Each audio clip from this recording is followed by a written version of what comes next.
Hi there, I'm Paul Bagnall. Welcome to today's edition of Market Call here on BNN Bloomberg. Kim Bolton is our guest today. He's president and portfolio manager at Black Swan Dexteritas. He'll be taking your questions on what else but technology stocks. Give us a call toll-free at our toll-free number, which as always is 1-855-326-6266, or send us an email to marketcall@bnmbloomberg.ca. Kim Bolton, welcome first of all. I hope your holidays have been happy thus far. Yeah, thank you very much, Paul. Merry Christmas, Happy New Year. Great. You say in a recent communication with clients that your fund, remind us what the name of the fund is, has outperformed broader market indices recently. Tell us about that. So the Black Swan Dexteritas Global Tech Hedge Fund. We also run a number of separately managed accounts. You know, in the first 6 months of this year, the market just sort of trended up. But then for the past 6 months, I think is going to be indicative of 2024 because it was more about active management. You know, August it was down, September, October was down, and then it just snapped back. So during those down periods, you got to put a bit of a hedge on, and then with a bit of luck and skill, you take it off when it starts moving back up. Let's take a look at the NASDAQ composite on a year-to-date basis, and we'll see a pretty impressive gain there as well. 43% over the past 52 weeks, which is very, very close now to being a year-to-date performance as well. What is it that has driven the NASDAQ composite so high? Well, probably the bottom line is interest rates. However, you know, you can also get a feel of the price action through the capital flows, particularly coming out of the options market. Options market is now bigger than the actual stock market. And so if you can get a feel of the capital flows and the gamma that's going on within the options, you can sort of get a sense of when you're going to get a change of winds in the marketplace. Yeah. You believe that artificial intelligence will remain the big tech theme in 2024, and you actually isolate a couple of subsectors of artificial intelligence that you think will lead. Tell us about that. We've got almost 60 seconds left. Yeah. I would say it's more like an evolution, right? Because artificial intelligence came up with all the new layering of the semiconductors that allowed the processing to be a lot quicker and could demand bigger data sets. But now it's all about actually translating that back to the customers or to the enterprise through what is known as natural language processing. And sort of a subsector of that are the large language models, which it's a bit technical, but basically it allows the data to be processed, and through transformer architectures, it actually processes and generates human-like text or voice back to it. So, you know, the computers are becoming more human-like. And that's the whole idea of the natural language processing and then that subsector of the large language models, because it actually speaks to the user and processes that information that comes in. Not only at a point in time, because data sets are expanding, you know, every second. And so it can actually mature with every bit of data that comes in. That's Kim Bolton. He is president and portfolio manager at Black Swan Dexteritas. We'll take a break now, but when we come back, we begin taking your questions on technology stocks. So reach out and let's put a question of yours to Kim Bolton. Our toll-free number is 1-855-326-6266. The email address is marketcall@bnmbloomberg.ca. See you on the other side of this break.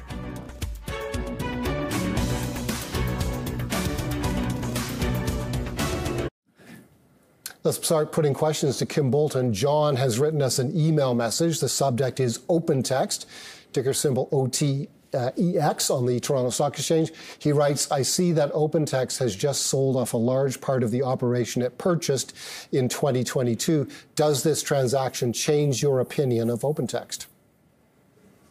Well, it's a good question there, John.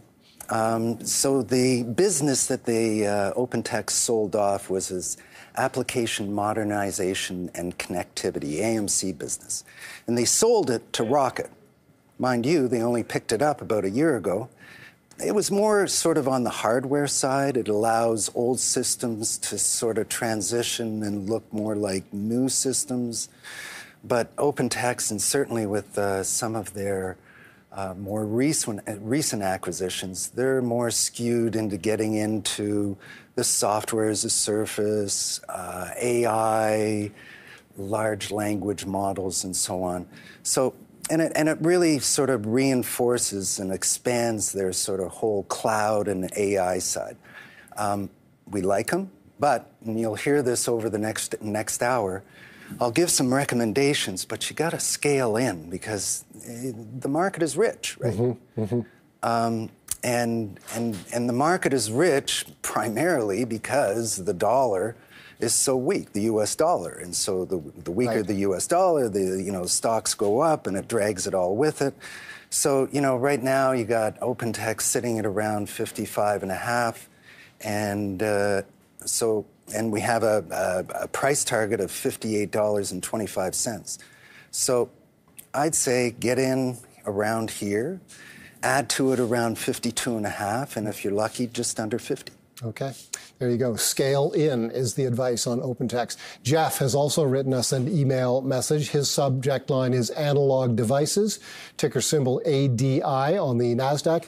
What do you think, he writes, of the company Analog Devices, considering that about 20% of revenue comes from China and the Biden CHIPS Act? I think what he means is the 20% of revenue, he says, comes from China. One factor may be the Biden CHIPS Act, which restricts the ability of American companies to sell their products to China, chip companies. Yeah. I'm not quite sure how much of a restriction Analog Devices has on their products and services going into China. Remember, there's two kinds of chips. There's digital chips and then there's analog chips. Analog chips are conditioned and programmed before they are actually put into machines. Well, machines, they're in refrigerators and washers and so on. So they're not as sophisticated, but, Analog Devices is the king of that.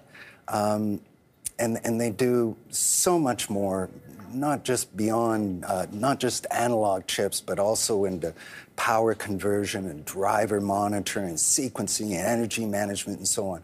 So currently trading, around 196, 97. Still has a decent runway left. We have a price target of 212. So I think you can probably buy a little bit here. Look to get it sort of down in the mid-80s, and then, if you're lucky, down in the mid-170s. Okay. Let's go to the phones for the first time in our program. Scott is in Mitchell, Ontario. Hi, Scott. What's your question to Kim Mitchell? Oh. Kim Bolton. Kim Mitchell, yeah. Kim Mitchell's the rock and roll star. Kim Bolton he's a rock star as well, and he's with us today.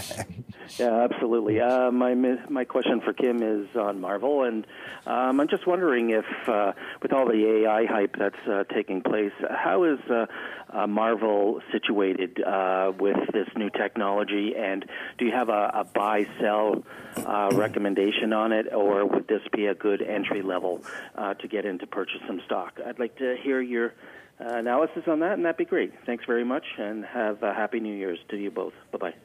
Thanks, Scott. Happy New Year to you, too. So what do we got? It's sitting around just over 61. We have a 12-month price target of 67.60. So you got about 10% up from here. So that's why we suggest, you can buy it here, but get it down around 157.5 and then down around 154.25. So Marvel, together with its subsidiaries, provides data infrastructure solutions and spanning the whole sort of data center core of a network edge. It has these systems on a chip architectures, digital signaling, and so on. So they're a designer, developer. Not only are they a designer, but they also do some of the manufacturing, sort of similar to that of like an Intel. But they do sort of farm some of it out. We don't own it. there are a lot of players in it. Recently, it sort of made a march back up toward that 67 level, and we took our profit. And we're watching it very closely because we'd like to buy it on some dips. Okay. Thanks to Scott from Mitchell, Ontario. Mitchell, Ontario, by the way, is just west of Stratford, Ontario. Let's go to Deborah now. Deborah is in Okanagan Falls, British Columbia. Hi, Deborah. Oh, hi. Good morning, gentlemen. Hey, Kim. I always tune into Market Call when you're on, so thank you so much for all the advice you've given us in 2023. My question this year is for next year on Sony. Do they have anything in the pocket that is going to help this company move up the curve? I'm a little bit in the red, so I'd love to hear your analysis. Thanks, Deborah. And thanks for your kind words there. So, let's see, it's currently trading around 93.75. Deborah, we have a 12-month price target of 110.35. So there's still some decent room, you know, actually about 20%. You had a bit of a profit taking in Sony more recently, and then it started to march back up. So, of course, you know, Sony is global leader when it comes to sensor market. They actually own like 45% of the market share in the sensor market. But then, of course, they're big into the gaming consoles. But they've also got into connected vehicles and sort of the smart mobility space. So they have a number of horses in the race. So Deborah, I'd hold on. You know, it's still got a decent runway ahead of it. Sitting 93.75. I know it seems like a long way away, but it shouldn't go under 82.5. Okay. Thanks for that call from Deborah in Okanagan Falls. Anita is in Hamilton, Ontario. Hi, Anita. Hello. How are both of you? Great. Very good. Beautiful.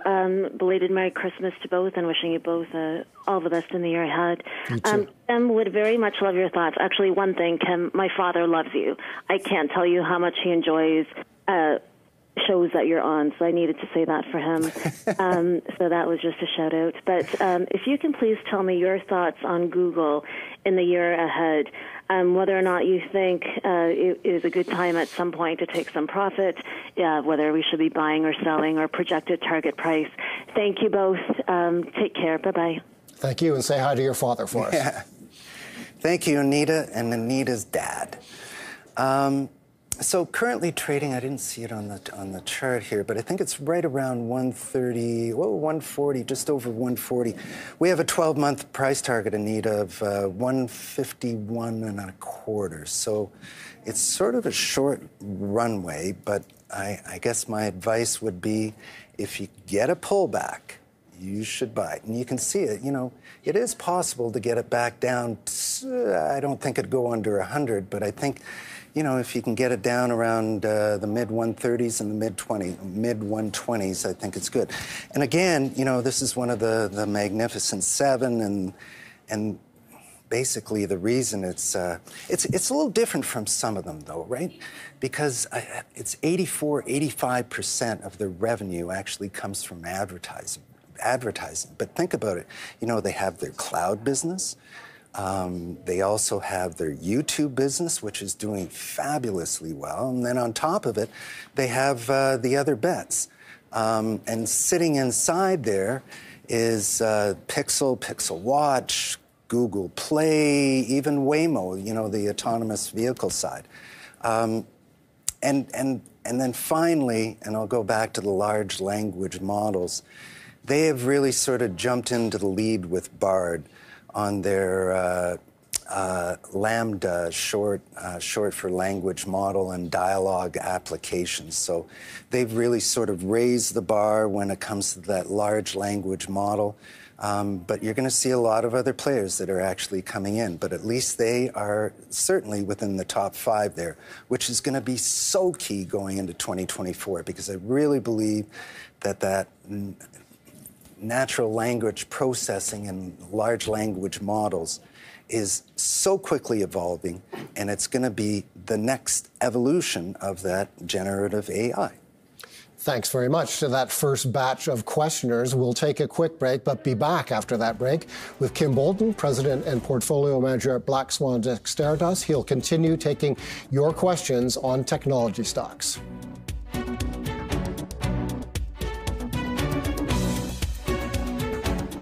First time. Let's go to the email inbox and keep the questions coming to Kim Bolton. Andrew has written us an email. My question is on Snowflake, he writes. Do you feel this company will be integral in the AI, artificial intelligence space, and where do you see the performance of the stock in 2024? Could you please give me your target price? Thanks very much for your question. Snowflake.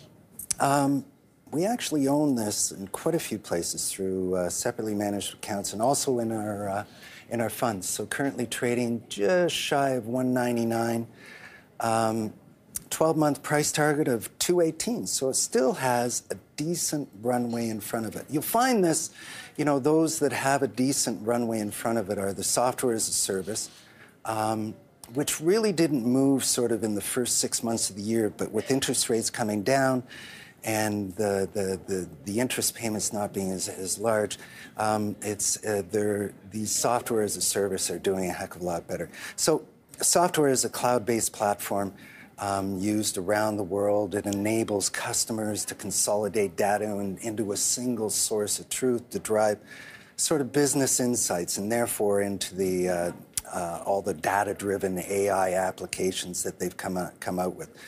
They partnered up with, as everyone is, but Snowflake was one of the first to actually partner up with NVIDIA. And so, I'd add to it sort of around here.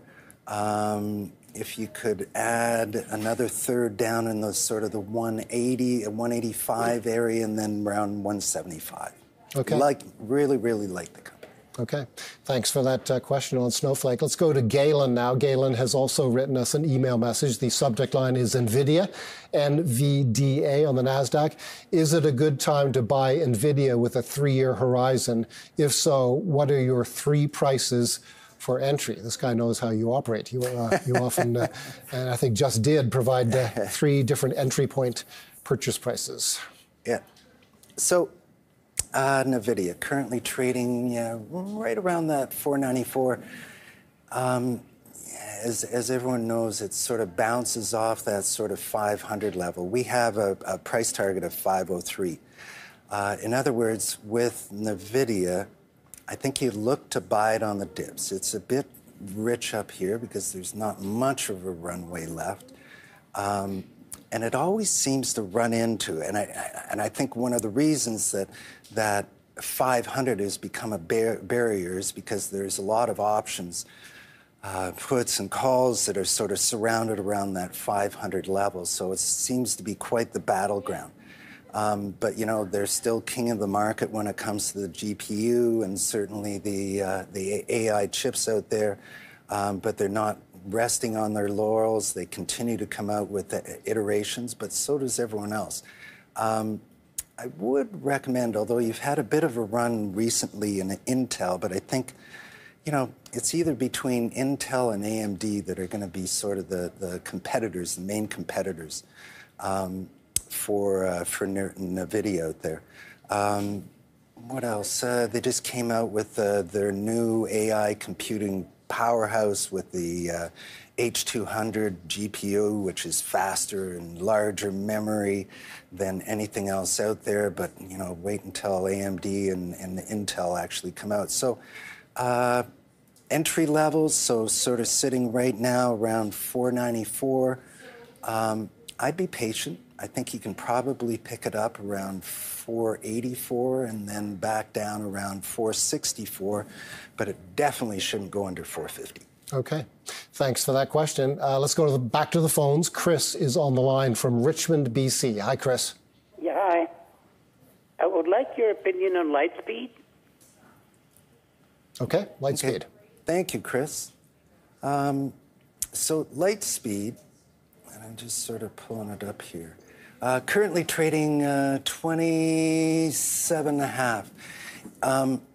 you can see how it's bounced, and I'll just go back to what I mentioned before about the fact that, although, yeah, if you look at it over the last 3 years, but certainly in the last 7 or 8 weeks, it's had a very, very nice bounce.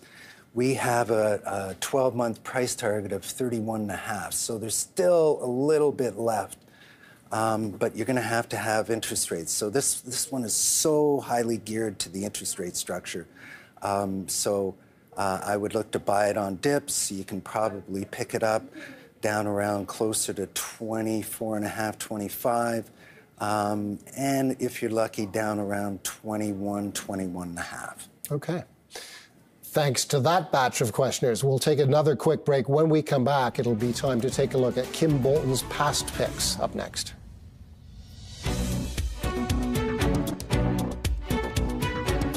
Making sense of business and the economy can be tough. We dig through the details to tell you what you need to know with straight talk and expert analysis so you can make informed decisions about your future.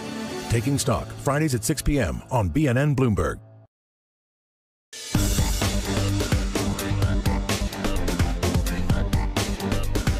Welcome back. Let's go to Kim Bolton's past picks. Kim was with us on January the 17th of 2023, so about 11 months ago. One of his top picks on that day was BYD Company, ticker symbol BYDDY, over the counter. And Kim, this is a Chinese tech conglomerate. You can see the return, total return over those roughly 11 months since you were not since you were last here, but from the visit that we're taking a look at today, is a negative 6% return and total return. Tell us more about BYD. Mm-hmm. So BYD is a massive Chinese conglomerate, technology conglomerate. It's involved in automobiles, electronics, renewable energy. It's one of the largest new energy vehicle and power battery makers in the world. It owns 26% of the power battery market out there, which is phenomenal. This is a favorite of Mr. Buffett. It's interesting, if you could pull up the chart. This is... we may be challenged. Okay. Do we have a chart here, control room? So... okay, we do, and it's coming. You can see that BYD has become very much a trader. You can see a trade between sort of that, $50 and $70 range. So if it's a fabulous company, but the price action has really made it sort of more of a trading type stock. It's interesting because the next pick is actually Alibaba, and I remember back in January of last year. As everyone's wondering sort of what we're thinking going into 2023, we actually, at that time, wrongly, expected the Chinese market to sort of open up. The guard was coming down from all the COVID and so on. It was going to be an engine of growth and so on. We sort of took a chicken's way out and took BYD and also Alibaba. But both of them have ended up, the Chinese recovery never really sort of took base. So actually, we've treated BYD more of a trading stock. You buy it in the low 150s, you sell in the 160s. Alibaba, this is a strange one because it gets some traction and then the government pulls the wheels out from underneath them. And so we actually got out of this back in Q1 of 2023 because there is just too much geopolitical stuff going on. But it's interesting because Alibaba has so much going for it. So let's see. It's the stocks is currently trading at around 76, but when you look at the financial metrics out there, it's almost back to its initial public offering, even despite it's had a 10-fold rise in revenue and a 5-fold increase in earnings. But we're right back where it was in the IPO. And this is just all the overhang that you get from the Chinese government. You never know what they're going to do. Right. Let's go to Taiwan Semi, another company that has at least a tangential Chinese connection. TSM on the New York Stock Exchange, recommended at nearly $90 on January 17th of this year, now trading at about 105. That's a return of 18% and a total return of 20%. Kim, we've got about 60 seconds left. Yeah.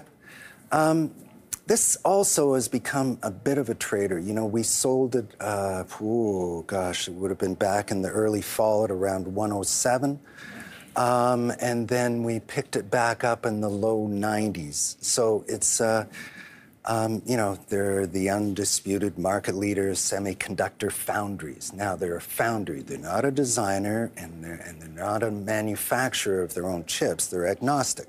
And so, and that's why they have such a large market share, because they're not going to copy anyone out there. So Apple and Google and everyone can come to them and they can manufacture their chips. So it is a core holding within a portfolio, but you got to pick your spots. That's Kim Bolton and his past picks from January the 17th of this year. We'll be back with Kim right after this. President, of course, and portfolio manager at Black Swan Dexteritas. He'll continue taking your questions on tech stocks. Give us a call.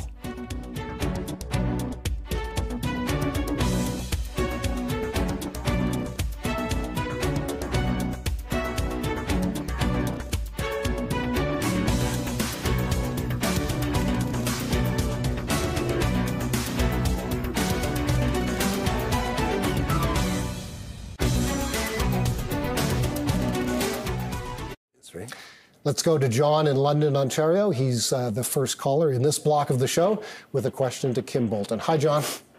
Hello, Paul. Hi, Kim. You amaze me, Kim, your knowledge of technology stocks. I think you provide a lot of educational information to the listener, especially me and my family. I'm looking for stocks like Microsoft, which you recommended, Palantir, which you recommended. I'm up substantially in both, thanks to you. And now I'm wondering about Alteryx, which was your recommendation about 3 weeks ago to me, and it's up about 25%. Is it still got room to move? Thanks very much, and have a happy New Year. You too, John. Thanks, John, for the kind words. Merry Christmas. So let's see, what is it trading at? Around 47, just over 47. So, John, we have a 12-month price target of 54.5. So you got about $7. So you had, what's that? It's about 17, 18%. John, if it gets within 10%, I'd take at least a third off the table. And then if it goes higher, you still own it. If it goes lower, you can buy back the third that you took off. So Alteryx, it's a software as a service for data science and analytics, and it's designed for this age of AI because it's designed to make advanced analytics accessible to any data worker out there. So you don't have to be a coder.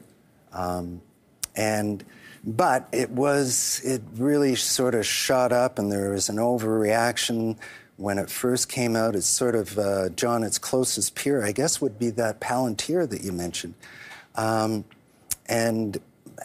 Alteryx is a little different from Palantir because Palantir has that sort of balance between government and enterprise contracts, but Alteryx is more sort of enterprise and less on the government. So I think, yeah, take a little profit with once you get a $50 on it, but you can also buy it back down sort of around 47 and then back down around 45. Just before you go, John, I was just talking with Paul. When I first started this with Black Swan Dexteritas, I came from a bank where I was running a technology mutual fund.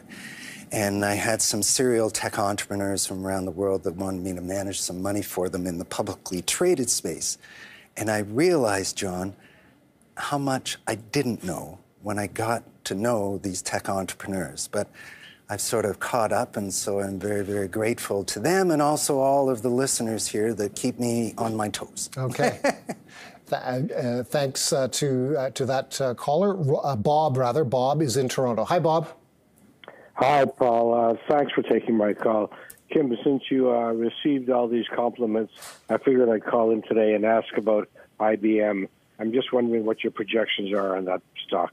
Thank you. Okay, thank you, Bob. Thanks, Bob. Bob, isn't it funny because, if I go back, like before COVID, the only way I'd trade IBM was from the short side. But then this whole artificial intelligence has really played into their hand. They have that Watson, and Watson was like the early artificial intelligence, more geared towards sort of the healthcare side of things. And then it's just got a tremendous amount of traction. It still has sort of some of that legacy hardware side to it. But it's completed that separation of Kyndryl, which is the Managed Infrastructure Services business unit. Bob, we have a 12-month price target of 171, so the runway is a little bit shorter. Bob, I would take a little bit of profit, and if it does edge higher, hey, you're a winner. If it goes lower, you can buy back that third that you already sold. Okay, thanks, Bob, for your question. Let's go to Lawrence. Lawrence is in London, Ontario. Hi, Lawrence. Good afternoon, and thank you for the Christmas present. Your suggestions have done well. I'm wondering if I should buy more Microsoft. Thank you. I feel like Santa here. Lots of fans out there. Microsoft is just one of these marvelous companies that, and I'll sort of ad-lib it from here. It has so many horses in the race, and then it's a leader and exceptionally well planned by Satya to actually get into OpenAI, and he played that whole drama very, very well. We have a 12-month price target of 384, so it's getting short. So again, I'd take a little bit of profit because I think you can actually buy back whatever you sell here a little bit lower. But I wouldn't sell it all because this is one of those stocks that has to be a core holding within your portfolio. Okay. Thank you for that question from Lawrence in London, Ontario. We'll be back with Kim right after this. Kim Bolton is president and portfolio at Black Swan Dexterras. He'll continue taking your questions on tech stocks right after this.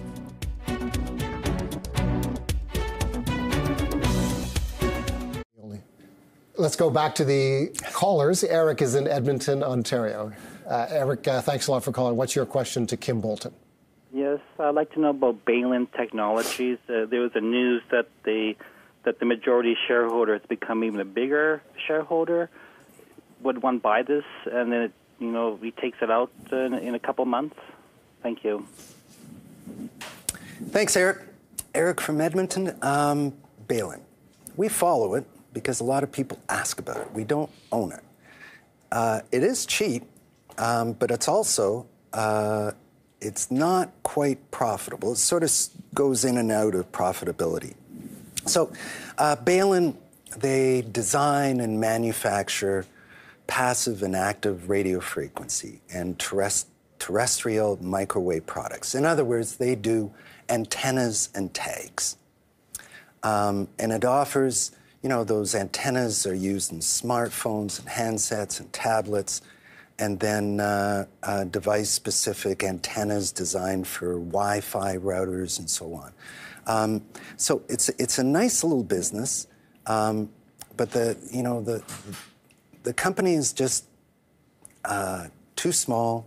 Stock is illiquid. Good to see that they have some of their existing shareholders actually coming in and building positions. So currently right now, trading, I didn't see it on the screen there, but I think it's right around 19. And it's interesting. Now, I'll borrow, so it's trading at 17. I'll borrow from actually the street. The street actually has a 45-cent price target out there, which makes for a very, very nice runway. But, it could be a lottery ticket, right? That's the way I'd sort of approach it. And Baylin probably wouldn't appreciate it, but that's the way I approach it. Okay, thanks to Eric from Edmonton, Alberta. Let's go to Warren now. Warren is in London, Ontario. Hi, Warren. Hello. Thank you for taking my call. I'm wondering about Vanguard Sector Infotech. I've had it for about 10 years. Hello? Yep. I've had it for about 10 years, and it's way up 700%. And I'm not sure about how to sell a winner when you still have a lot of faith in it. You've given similar answers, I think, on previous callers, so I'm guessing it's going to be much the same again. I also hold IXN, similar situation. Thank you. Okay. So the reason I wanted to chat about it, not that we own the Vanguard technology ETF, but we use it, and a lot of our clients use it as sort of a proxy or a benchmark to sort of gauge our performance, particularly on our separately managed accounts, not so much over in the fund. So up 700% over the last 10 years, congratulations. You know, I would actually think that you're going to have a little bit of a pullback. You're right. I was going to say the same thing. But another thing, and I'm not quite sure, but I would investigate, because it's such a large ETF that I would imagine that they have some options around it. So you might want to write some calls on it, just a little bit higher. And then, you know, manage it as you go through. Because you probably don't want to get it taken out. You want to roll up once it gets sort of close to the price target. I wouldn't write the call too far out. I'd do it sort of maybe 1 month out, but that's what I'd recommend. Okay, let's go to Debbie. Debbie has written us an email. The subject is TELUS International Canada, TIXT on the TSX. She writes, I purchased TELUS International when it's made its debut in 2021. I still hold it and would appreciate your thoughts on the company itself and the future outlook. Thanks very much for your question. We don't own TELUS International, but I did want to sort of talk about it. You know, a lot of these communication companies, they're very, very capital intensive, and then it takes a long time for them to get their money out of it, let alone for the shareholders to get their money out of it. Mind you, they have a pretty nice dividend. What's the dividend on that? Let me check. I can get that. But anyway, it's a subsidiary of TELUS Communications. They provide customer experience and digital services globally. It designs, builds, and delivers digital experience solutions all the way from AI to mobility to cloud and so on around the world. But it's a very competitive business, and it's very capital intensive. So it's not something that we put in a growth portfolio. Mind you, some of the communication companies have taken off, particularly down in the States right now. So currently, but we do follow it, currently trading at just over $11, and we have a 12-month price target of $14.70. Does not pay a dividend. Oh, it doesn't? According to my Bloomberg screen. No. Oh my gosh. Thank you for that question. That's all the time we have for calls and emails today, but thank you to everybody who put a question into Kim Bolton. Don't go away just yet. Our guest will be sharing his top picks coming up right after this.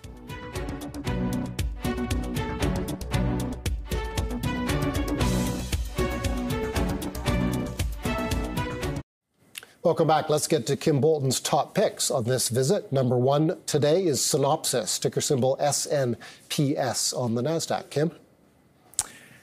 We've sort of traded in and out of this, and you can see if you sort of go back for the middle part of the year, it was very much a trading, and then, you know, as soon as you came from 5% on the U.S. 10-year down to 4%. Synopsys just took off. It's a profitable, but it's highly leveraged. So certainly right now sitting at 518, you can see that it actually took a bit of a dip lately. I could talk for ages about this, but there's a company that they're looking at called Anesis. NAxNA is involved in sort of the visual video side of semiconductors, and it would be a good match because NAxNA is about 25 billion in market cap. Synopsys is about 85 billion.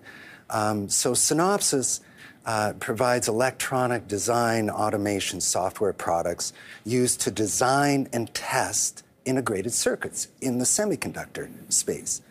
It has a lot of horses going on in here, but one especially, it's a leader in what's called electronic design automation, EDA. You're going to hear a lot about this going into 2024.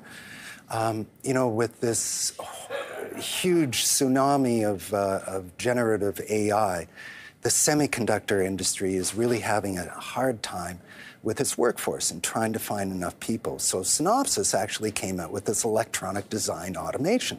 And so you can actually design chips, and you don't need people. And so this is really going to help out the semiconductor industry tremendously going forward. So currently, you can buy it here around 518. If you can get it just shy of 500, I think so, would be a good spot, and then down, and it shouldn't go under 470. Really, really like this company. But you can see in the chart, it shouldn't go under 470, definitely not under 450. Okay, let's go to Amazon.com, top pick number 2 on this day. Ticker symbol, of course, AMZN on the NASDAQ. Kim. Yeah. Certainly in this environment in which the market's a bit rich, and you could say it's a little bit overbought, but remember, it doesn't have a heck of a lot to do with the economy or the microeconomics of the earnings. This run lately over not the 7 or 8 weeks, but certainly the last 2 or 3 weeks has been all about the U.S. dollar and how the U.S. dollar's weakened. But Amazon still has a decent runway out there, currently trading around 153.5, and we have a 12-month price target at 165. So it's still some left.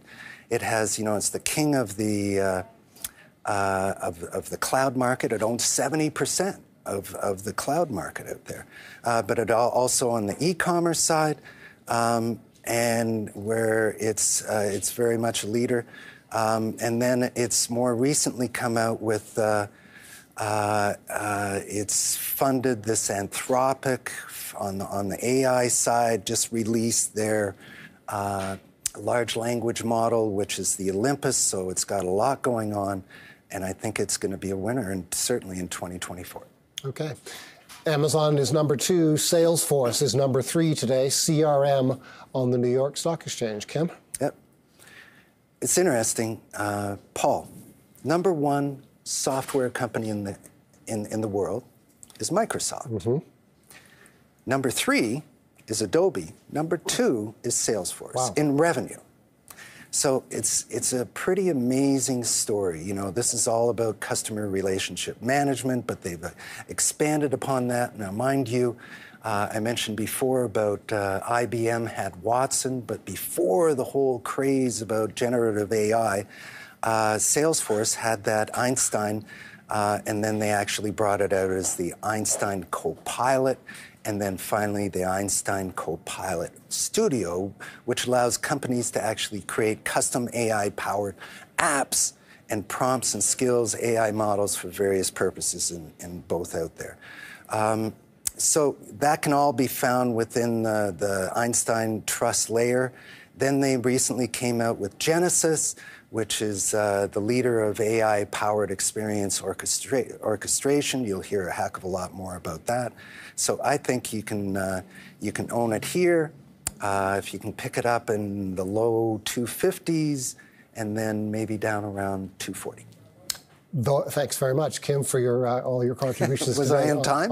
You're right on time. We've got about a couple minutes left, just enough to take a look at the markets. Those are his top picks: Synopsys, SNPS on the NASDAQ, Amazon.com, AMZN on the NASDAQ, and Salesforce, CRM on the New York Stock Exchange. Thanks to Kim Bolton for all his answers, and thanks in particular to those who put questions to Kim Bolton. If you didn't get a chance, do so the next time Kim comes on. Let's take a quick look at the markets. We'll take a look at the major U.S. indices first. Not a whole lot of movement here. I think we'll see more on the S&P TSX Composite Index here in Toronto. There you see a flat S&P 500, a flat NASDAQ Composite, and a Dow Jones Industrial Average, which is up 17/100ths of a percentage point. Here is a look at the S&P TSX Composite Index closer to home. It is up by more of those indices, by more than those indices. There it is, 0.8 of a percentage point. So a good rally going well into $21,000 point territory. Canadian Natural Resources remains the #1 gainer by influence. It's adding 12 points of the 174 that you see on your screen. Shopify, TD Bank, Brookfield Corporation, and Royal Bank of Canada also having good days and contributing to the rally that you see there. Let's check in on West Texas Intermediate crude oil, and there you see it down and down significantly, down by more than a percentage point and a half, taking some of that edge off that recent rally it has seen. We'll also take a look at the U.S. dollar, very much in focus. Kim mentioned it today in context with Amazon.com. It continues to weaken against other world currencies as measured by the Dixie Index. As always, please consult a qualified financial advisor before making your investment decisions. Thank you so much for watching. Time to turn things over to Bloomberg News.